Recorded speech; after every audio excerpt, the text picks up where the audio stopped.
Salam əziz dostlar, mən İskəndər restorandayım. Bu gün sizə çoban qovurmasını təqdim edəcəm. Sizin rəyləriniz mənim üçün çox maraqlıdır. Çoban qovurması üçün bizə nə lazımdır? Çoban qovurması üçün bizə lazımdır mal əti, kartof, soğan, biber, ədviyyatlar və göyərti. İlk öncə tavamız qızır. Yəqin ki, ora kara yağ əlavə edəcəyik. Bəli, tamamilə düzdür. Soğanımızı doğrayaq. Dana ətini doğrayaq. Usta, kömək elə. Ətləri əlavə edək.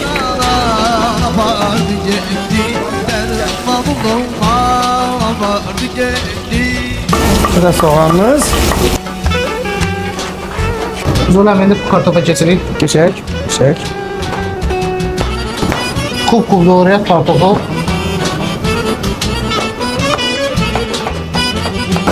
Kartofu əlavə edək. Deyəsən bibərin vaxtıdır ha. Doğradıq. Biberi əlavə edək. Tuzumuz. Yox. Kırmızı su. Bunu sen yakından çek, yakından. Bura bak. Ayakçın bağbanı Reyhan apardı gitti. Buyur. Çoban qovurmaya bırak. Çoban qovurma partisi geçsin.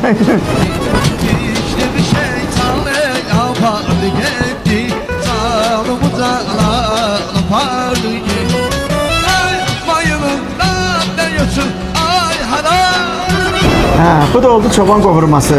Çobanlarımız iştahı pişdi öyle ha.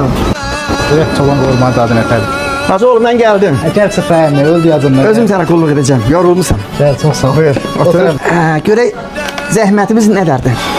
Lazım o denib bəs deyən ha. Çox sağ ol. Baxıram hamısı. Bəsdir. Bəs çoxdandır görünür. Allah Allah, bu nədir?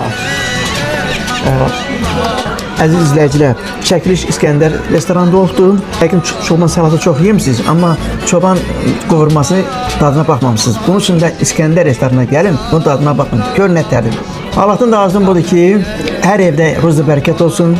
Bir də ki, həmişə olduğu kimi nədir? Göz haqqınızı ala verin. Əhsən.